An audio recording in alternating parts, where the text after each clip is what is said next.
The difference between having a great quarter, making your number, or reporting a bad quarter often comes down to the effectiveness of your sales team's discovery calls and demos. But how do you make sure your reps are doing the right things on their calls in order to finish the quarter strong? Well, introducing Gong.io, the number one conversation intelligence platform for B2B sales teams. Gong helps you ensure your reps are doing deep discovery calls and crisp sales demos by recording, transcribing, and analyzing their calls. And Gong allows you to understand how well your playbook is being followed and analyze how well it's working so you can constantly move the needle on your win rates. Now, if you request a demo of Gong as a result of hearing this message, you'll get a free ebook copy of my award-winning book, Zero Time Selling, 10 Essential Steps to Accelerate Every Company's Sales. So go to gong.io/accelerate to request your no-obligation demo and get your copy of my award-winning book, Zero Time Selling. Again, that's gong.io/accelerate, gong.io/accelerate. So go there now and come back and enjoy today's episode. This episode of Accelerate is brought to you in part by Discover.org. Looking to close 4 times as many deals in half the time?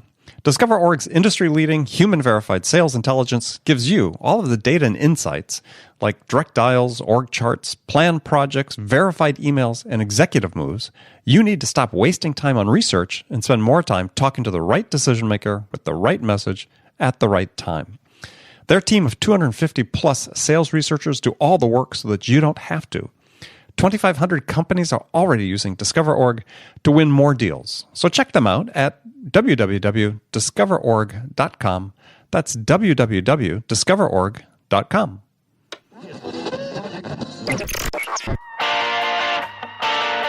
It's time to accelerate. Hey friends, this is Andy. Welcome to episode 579 of Accelerate, the sales podcast of record. I want to give a big aloha to my guest today. That's Tiffani Bova. Tiffani is the Global Customer Growth and Innovation Evangelist for Salesforce.com. And somehow, somebody convinced her to actually leave Oahu, where she is living, and relocate to the mainland. And I have to tell you, if I was in her shoes, that would have been a tough sell for me. Because, gosh, I love Hawaii. Anyway, on today's conversation, we're going to dive into the topic of buying. And we're going to talk about why selling has always been more about the buyer than the seller. And this is going to be a great companion to the conversation I had in my last episode with Jay Baer about the customer experience and the impact of that on the purchase decision. So we're also going to explore today why the funnel is no longer an applicable metaphor for the buying process, and talk about the 4 parallel streams that buyers actually work through to arrive at a purchase decision. Now, if you'd like to see the show notes for this episode, go to andypaul.com/579. Now, in the last couple of weeks, I've been talking about a new report that we just produced. It's based on the input of over 300 leading entrepreneurs, sales thought leaders, experienced executives, people I've interviewed right here on Accelerate. And this report is all about what you can do to amp up and accelerate your sales right now. I mean, you might be surprised what the experts recommend be the first thing you should do to get your sales back on track. Now, this report is free, so you want to go to accelerate.fm/accelerate to get your copy right now. That's accelerate.fm/accelerate to get your copy now. Now, before we get to Tiffani, let me remind you that today's show is brought to you in part by our friends at Gong.io. Gong analyzes your sales calls and demos so you can understand what's working and what's not. It's a great coaching tool to help managers boost rep productivity. So check it out at gong.io/accelerate.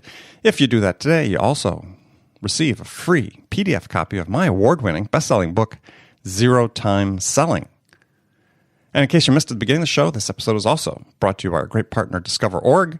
The Discover.org platform is a game changer for sales, marketing, and staffing professionals. The feature-rich sales intelligence platform is supported by 250-plus researchers who continually update the contact data and provide account-specific insights to help sales and marketing teams break ahead of the pack. So see the product live at discoverorg.com/schedule-demo. That's discoverorg.com/schedule-demo. You know, this week we're celebrating the 2nd anniversary of Accelerate. I mean, hundreds of great conversations. I mean, 2 years ago today, my guest was the incredible Dan Waldschmidt. As in episode 2, we talked about how to achieve outrageous success in life and business. So we'd like to know what's been your favorite episode, who's been your favorite guest. If If you need to review the episodes, the list of episodes, we have a complete list on my website at andypaul.com. Upper nav bar, under podcast, you'll see a listing for a complete episode list. Click on that. And then leave us a message. Let us know which one you really liked. And maybe there's a guest you want us to have back on the show again. So 2 ways you can send us that message. One is go to andypaul.com. In the lower right-hand corner of the homepage is a red button that says Ask a Question. But in this case, you're going to send us a message. In this case, an audio message. So click on that. Leave an audio message. Who's been your favorite guest, your favorite episode, maybe who you'd like to see.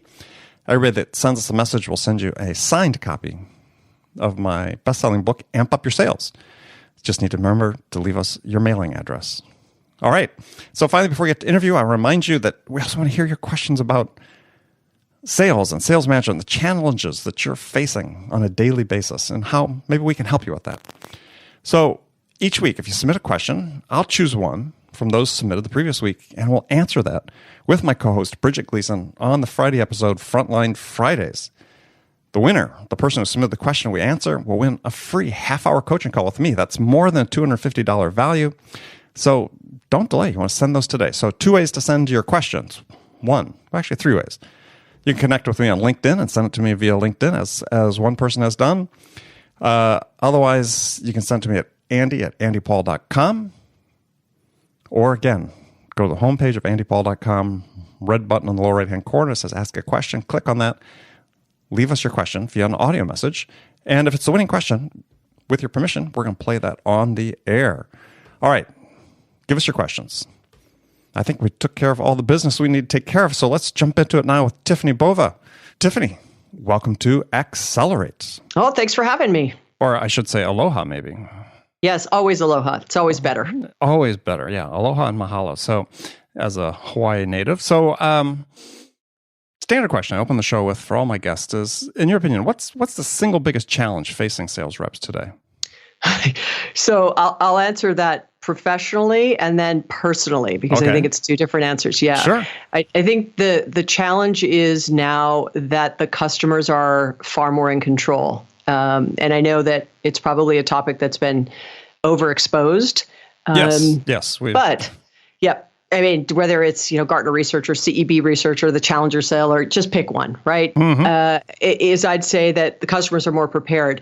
And so the challenge is, as salespeople, I think we as a group have a little bit of fatigue on all the change and hype that's come at us over the last couple of decades. It all depends how long you've been selling. If you've been doing this for 5 years or 10 years or 15 or 20, like I have, you're definitely into the fatigue mode. But I'd say that that pace of acceleration is not slowing. And so it forces you in a profession to always be honing your skills. And that means personal skills, but also your skills with technology. So I think that's a big challenge to kind of keep pace with the customers. Yeah. Before you move on to the personal side, though, it seems to me that part of the fatigue, though, that comes is that it's the people who aren't continuously honing their skills and aren't learning. They're just sort of watching it happen to them. And to me, those are the ones that suffer the most fatigue, or oftentimes guests on the show talk about overwhelm, right? Is that, if you're engaged, it's not like this thing is happening independent of you. I mean, you're supposedly engaged, right? As a salesperson, you're engaged in what's happening with your customers. It's not like it's evolving 180 degrees overnight. When you have to be engaged, as you talked about, in this learning and this adaptation of new technology and so on, so that you don't feel so overwhelmed. Yeah, and so that would be the personal side. My personal answer would have been you constantly, but it's a great segue, right? Is that you constantly have to be a student of your profession. And the profession of selling is yes, the act of, getting a customer to buy whatever it is you are selling. But there's also lots of other things that are included in that, storytelling, tenacity, follow through, being prepared, like all of those things. So being a student of your profession may mean, look, I want to really hone in on a particular vertical. So I'm going to go and, listen to podcasts, or I'm going to read the industry magazine, or join an association, or take a class, or do something, right? Or go to a trade show that gets me embedded and understands the language of a particular vertical or industry. So it could be learning in that way. It could be the social selling tools that are coming at us, 100 a day. Mm-hmm. So what are the things, which one works for me and for my habits and my personality. It could be learning to present better.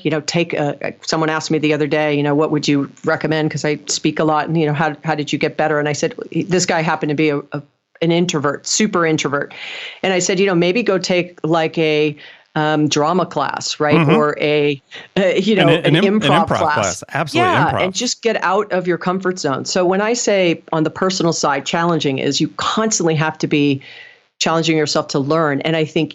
Even if you're a high performer, like even if you consistently hit quota and you always do well and, everybody wants you to work for them and on their team and all those things, that's all great and impressive. But that doesn't mean next quarter it's going to be the same, right? I think the biggest competition now is for sellers is a more educated and intelligent seller, and not from the brain, but from the tools. And so you have to keep up with a different pace of seller now. So I think those two questions complement each other. The question you asked, the two sides of it, both professionally and personally, right? Always being a learner, and then making sure that you don't just ignore things because of fatigue that will put you at a disadvantage in the future. Well, and so as we consider the future a little bit, where there's certainly a picture painted of the impact of AI and machine learning and AI-driven bots and so on the whole business-to-business sales front. And I think it was Forrester or somebody, their sort of apocalyptic forecast that 20% of B2B sales jobs will be gone within 3 years. What do you see sort of coming, and what that means in terms of these behaviors that you just talked about? Do people have to double down? Do they have to become better in one specific area versus another in order to maintain their relevance? Yeah, I didn't agree with the stat that you just. Yeah, I didn't agree with. Well, I didn't agree with it for a couple of reasons, right? Remember where I used to work. Sure. The competitor, so right? Having a little fun with that. But I would say, today it is so much more. Going back to this previous question that you just asked, is using technology, whether it's bots, machine learning, analytics, intelligence, big data, et cetera, to augment the human relationship side of selling is where I think there is huge opportunity for improvement.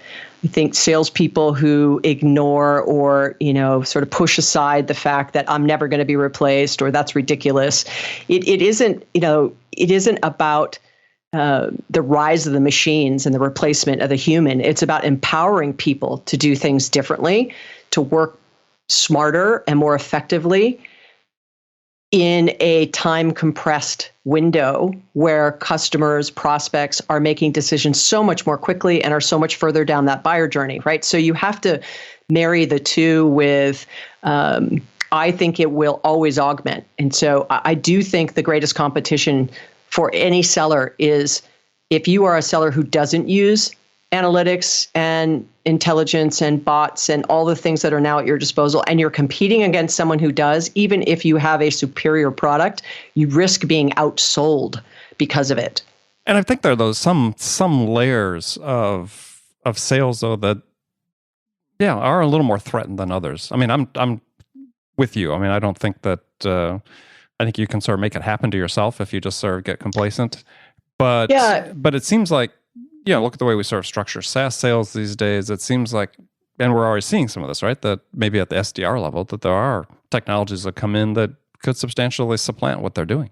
Yeah, and so that's a great example. So even account-based marketing and sales development reps, when you think about, when I used to do it, and I'd say, look, I'm looking for 100 new deals, and so top of my funnel is at 6,000 people, and I just start dialing for dollars. We've all done it. Right. Or do I say, is it really 6,000? I got 6,000 names. I put in some, an algorithm or some if this, then that, and I get the list down to 2,000. And then I say, okay, I'm going to do one more cleanse of that so that I get down to a manageable number so that when looking for 200, 250 customers, I'm actually calling the best opportunities instead of calling all 6,000. And so as an SDR rep or an account-based marketing rep, I am doing, once again, going back to the best use of my time and using intelligence in that way.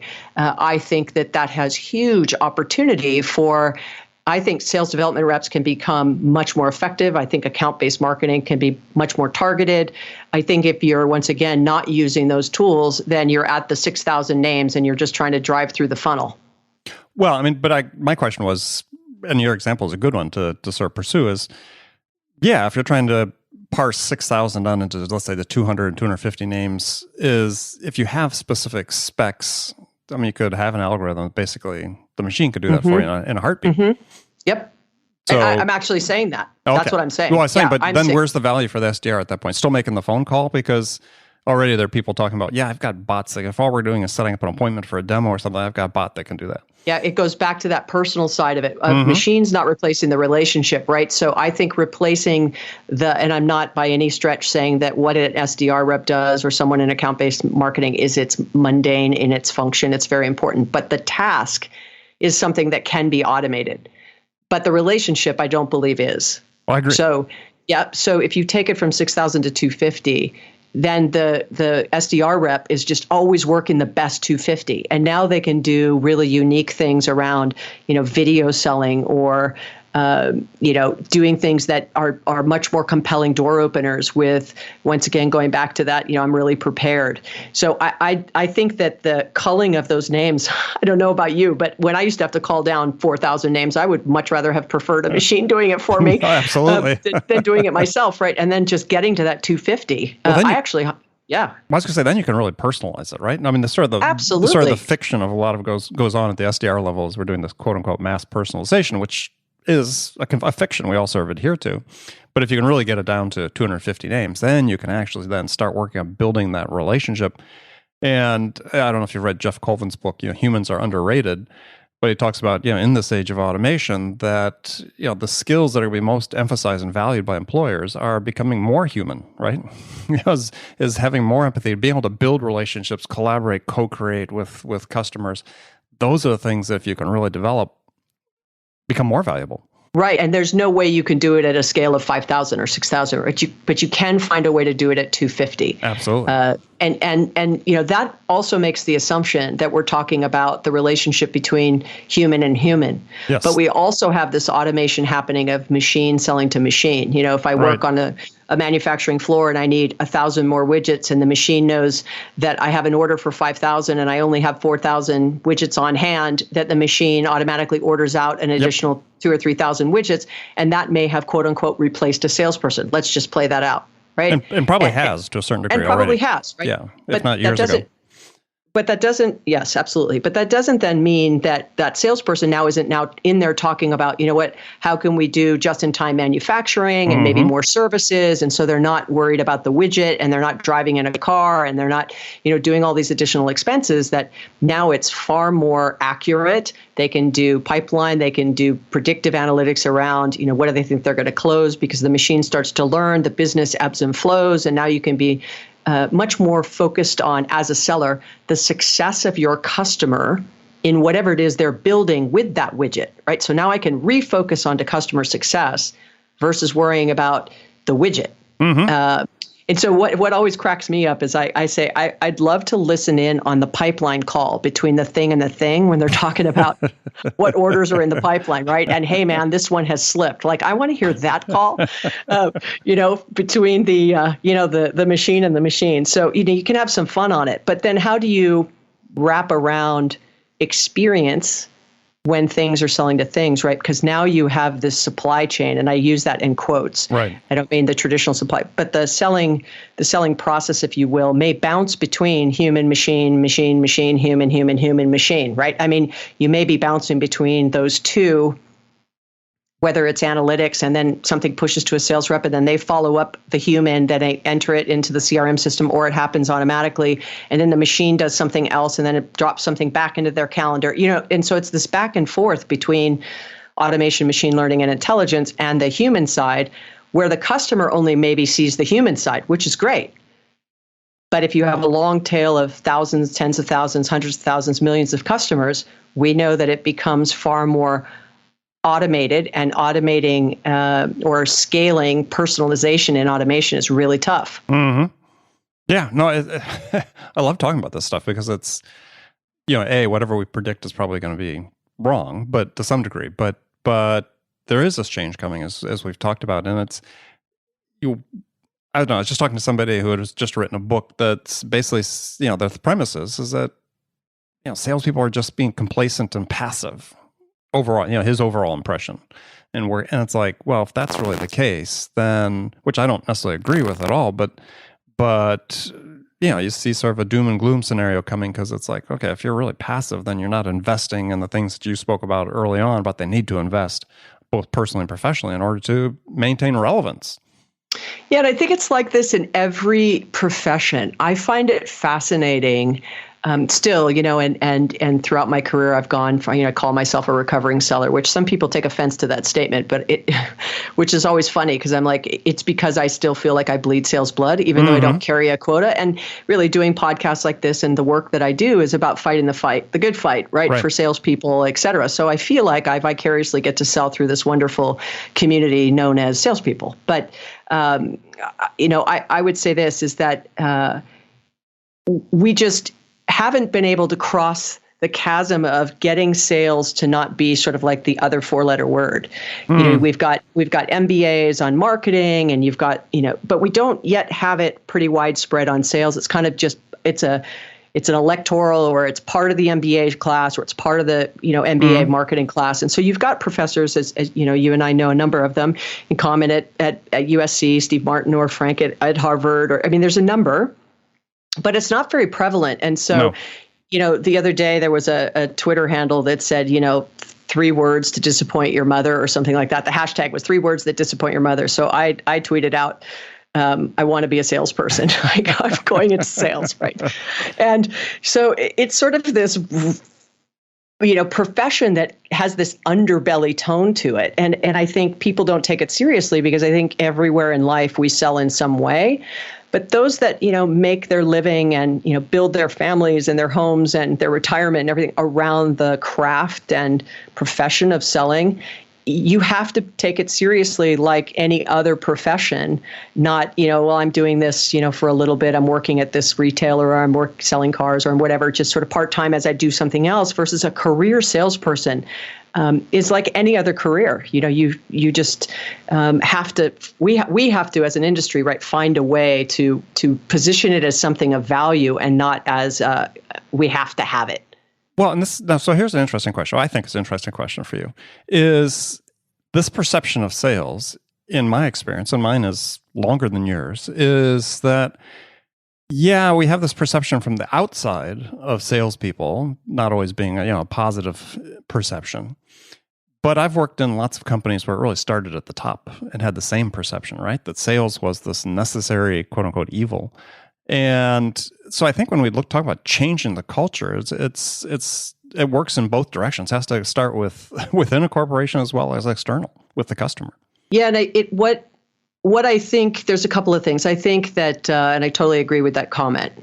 You can have engineering-driven companies. I sort of have lived my sales career around technology, so I'll use that. Yeah. So, you have engineering-driven companies where and I'm overgeneralizing. The technology, the product can sell itself. We just have salespeople out there taking orders, which we know that has been the case for a long time. But let's just play that out. Okay. Right.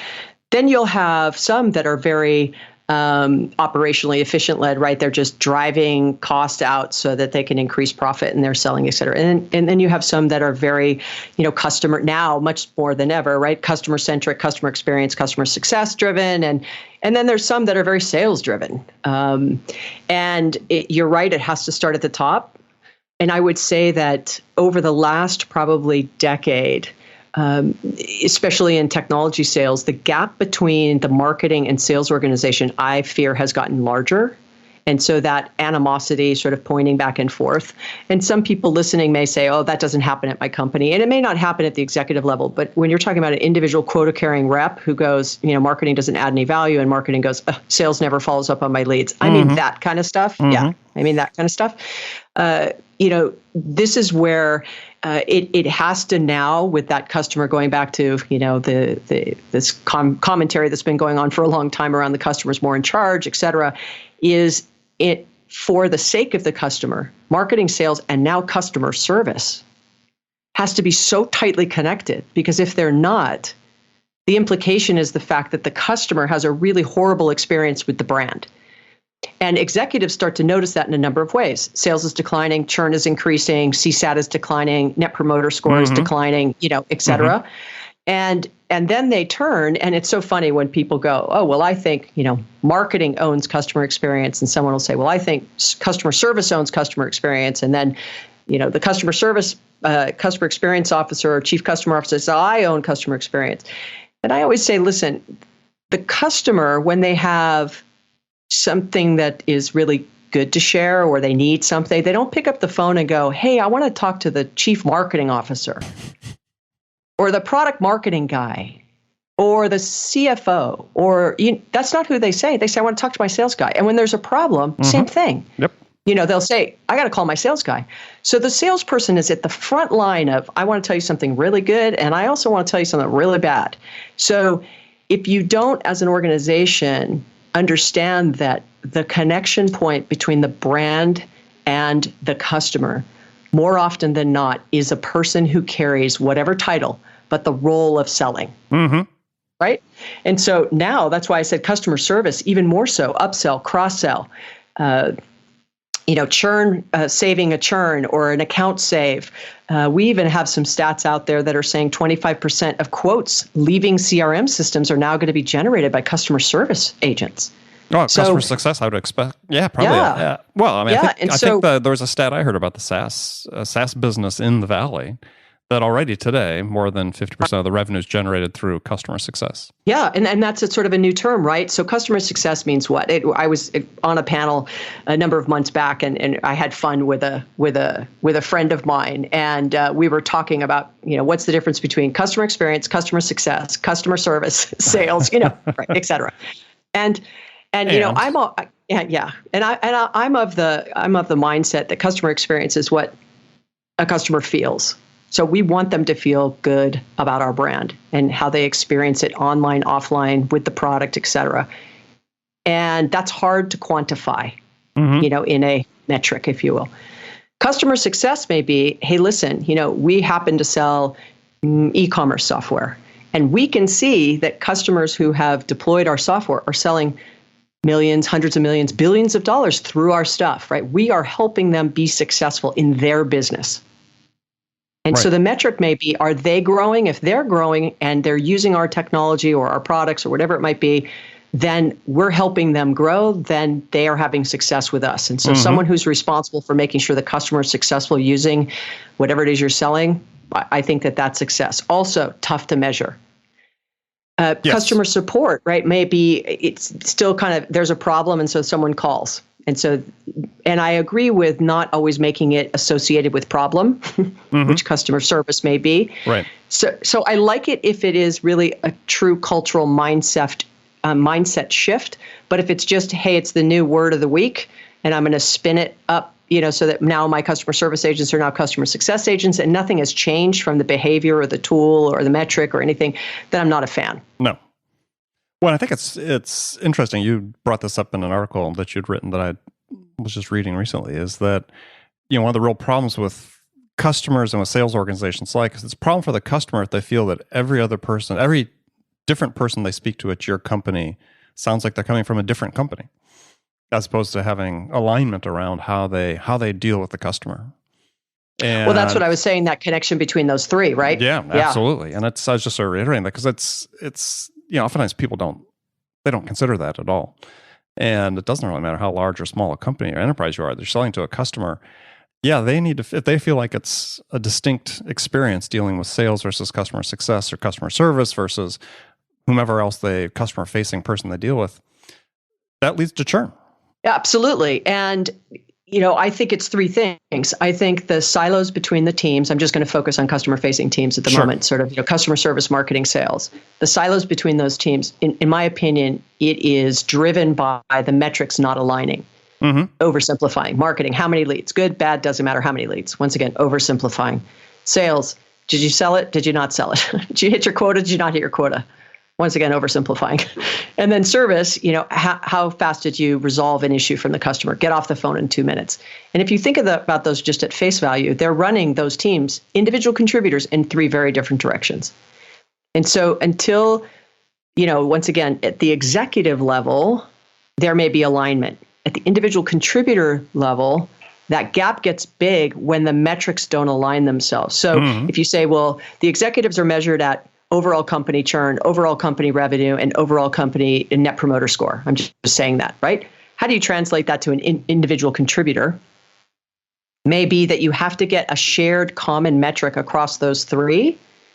Maybe it is churn. Maybe it is CSAT scores. Maybe it is lifetime value. Maybe it is, average sale, and then, the recency of a repurchase. Whatever the metric is where you can get those three groups aligned, marching in the same direction, the customer is the one who benefits from it. Yeah, and so obviously I think that's one of the things that's attractive to companies about account-based sales, account-based marketing is it provides a pretext, if you will, for alignment. Yeah, and this goes back to your comment earlier. It has to start at the top.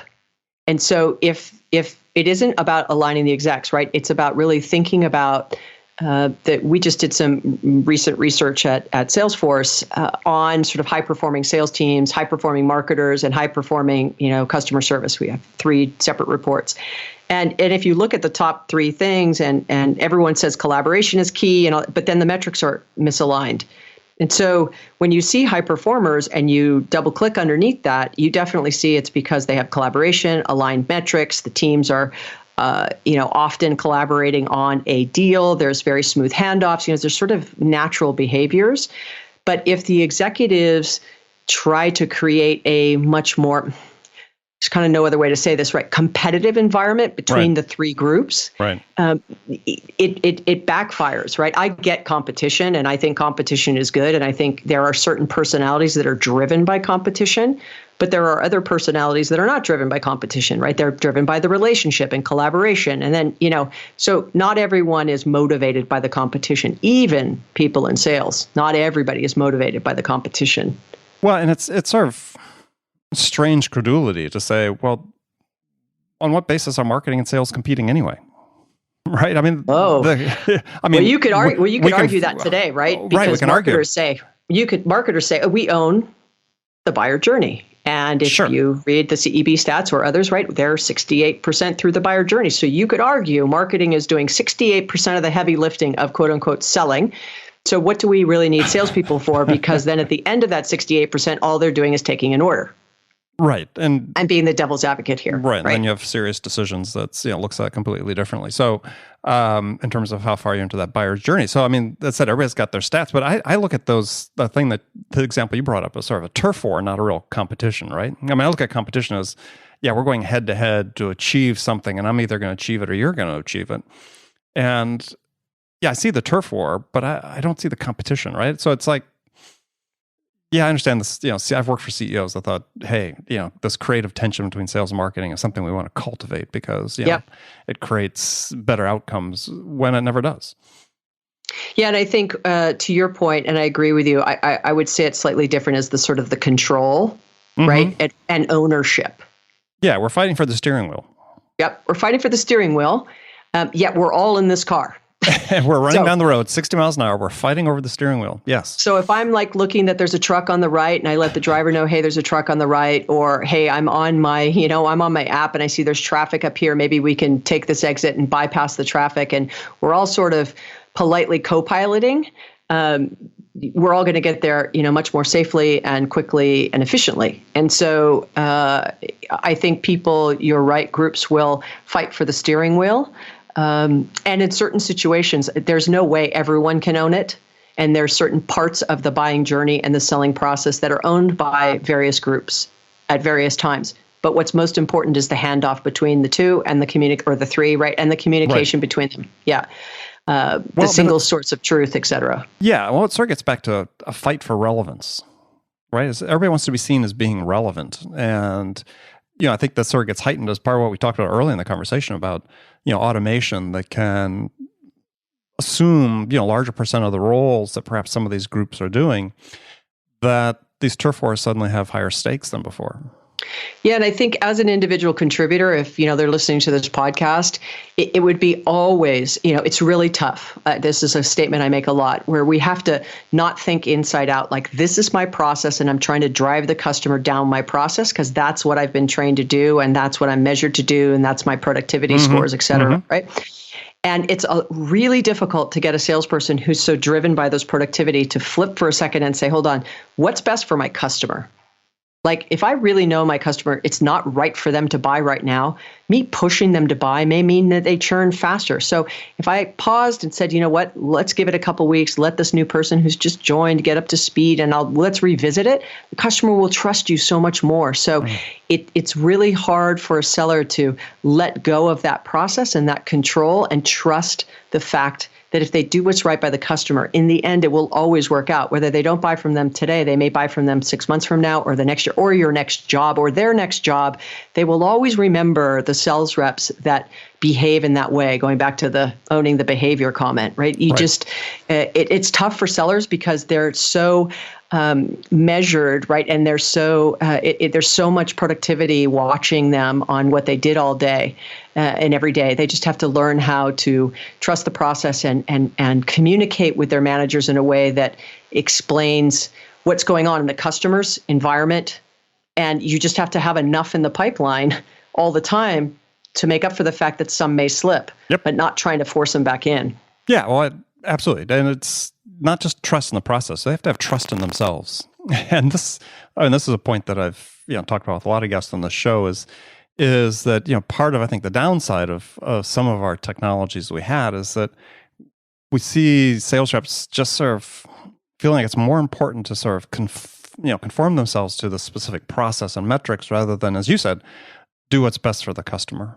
And as a result, I see when I work with teams, there's fewer people sort of doing what I did when I was younger in my sales career, saying, "Yeah, I'm gonna trust my instincts over the process as I got more experience because this is going to help the customer make the decision to buy from me." And yeah, it didn't always align with the process, but I earned that trust from my boss by being right and showing that, hey, we brought business in. And I don't see salespeople sort of taking that individual initiative quite as much. The top performers do, but there's that gap between the top performers that earn that right versus other ones that seem tentative to sort of try to reach out and grab it. Yeah, and I think the answer for me is sales reps, individual contributors may actually want to do this. And I'm guessing that a lot would agree if they're listening to this would be like, yes, my God, that's what I deal with every day. And so the only way to fix this is we have to spend as much time with our sales managers, that middle layer, even if it's 2 or 3. So a sales lead, and then, a team lead, and then a couple of team lead manager, and then, as they're, that's sort of in between sort of a vice president or an SVP, EVP sort of, right? And an individual seller. Like the sales manager, in helping them trust the process as well, because many managers used to be sales reps. So they managed the way they were managed, not the way we now need to manage today, which is using the technology to do the things we used to have our weekly pipeline calls to talk about. Like, really, you're going to ask me those questions, yet I spent 2 hours doing all this data entry. Like, okay, can you get it out of the CRM system? You should know these things and spend the time with the sellers on coaching and mentoring and learning how to navigate some of the fact that we no longer as sellers own the process. We are helping our customers go through their journey. And so I think that there's a miss here on we spend time talking about big organizational sales, the individual contributor, the behavior, and we miss this spot around helping managers, especially those that have been promoted from individual sellers, to not manage the way they were managed and now to think differently. And I think if we can do that and empower those managers to then be able to manage both up and down, right? Coach and mentor the sellers, but then be able to very efficiently and effectively with all this new data they have, manage up, right? And share with their manager the fact that, we have some slippage, but I know what's going on. I feel comfortable and confident, now that we've got some of this these algorithms and machine learning, it's telling me that even with these swings, we know we're going to get it back because, we've got 6 quarters of data that lets me know that, all of those things to empower that sales manager to be far more successful, because they're stuck in the middle, right? Above them is saying, close the business. Below them is saying, this process doesn't work. And, they're sort of stuck in between. Yeah. Help me. I need your help. And I think sales managers are forgotten. We talk a lot about the rep. We talk a lot about, big sweeping changes and big trends. But we miss this opportunity to help the sales manager or even people who aspire to be managers. Well, and I think that we also have to sort of break the chain, as you talked about, managers managing the way that they were managed when they were coming up.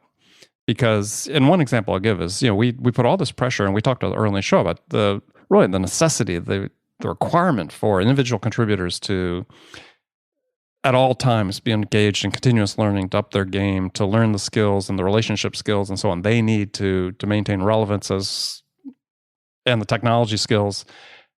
And yet we expect that they do it all on their own time, because that's what we've always done, right? We never say to sales reps, this is really important. You need to develop these things. We're going to devote time during the day where we're going to invest in you to get better at these things. If we want somebody to read a book, we tell them to go home and read a book.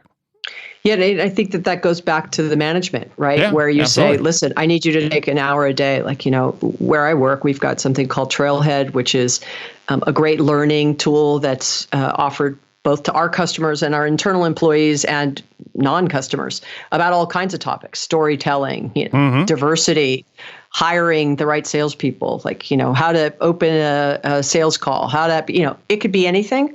And we sort of gamify it, where you have some kind of way in which, people earn badges and things like that on our Trailhead. But, you can do things around gamification to get people to do things and invest time in activities that you feel will benefit them from just a pure personal perspective, but also from a manager's perspective, going back to making that time and investment. Maybe you take a class on communication skills. Maybe you take a class on, writing an effective email, because there's no tone in email, and you want to motivate people and make them feel, like you're in their corner. Or it might be understanding how to motivate people with different kinds of, personalities. I mean, really getting into the people side of it, right? When you're managing human beings. And so, I can only use myself as an example, as even when I was carrying a quota, I didn't have time during the week to sort of invest in those sort of continual learning. But I made time on my, if I was flying or driving, listening to back then it was a cassette tape or a CD or whatever it might be, and then going to podcasts and webinars where I actually would carve out 2 to 4 hours a week to actually focus on something. And so, you have to just make that time, especially if, as the, old adage says, if you and I were going to compete in chopping down a tree and we both had a axe and in 4 hours who could chop down more trees, and you were just chopping away and I would chop down 10 trees and then I'd sharpen my blade and chop down 10 trees and sharpen my blade, I would beat you. So, as a sales rep, you need to sharpen your blade, and just, even if it's 15 minutes, listen to something, listen to this podcast, something else, whatever it might be, you have to take the time, because if you don't invest in yourself, nobody else is going to. Excellent. All right. Well, with that, we're going to end the show for today. Tiffani, thank you very much. Oh, thanks for having me. It was great conversation. Thanks. It was. Yeah. So tell folks how they can get in contact with you and learn more about what you do. Yeah. So you can follow me on Twitter. It's Tiffani_Bova, and it's Tiffani with an I at the end. You can follow me on LinkedIn. I've got a Facebook page, and I write and blog a lot. So love to hear your feedback. Excellent. Well, again, Tiffani, thank you very much. And friends, thank you for spending this time with us today. Make sure you come back again tomorrow for another great episode of Accelerate. So thanks for joining me. Until next time, this is Andy Paul. Good selling, everyone.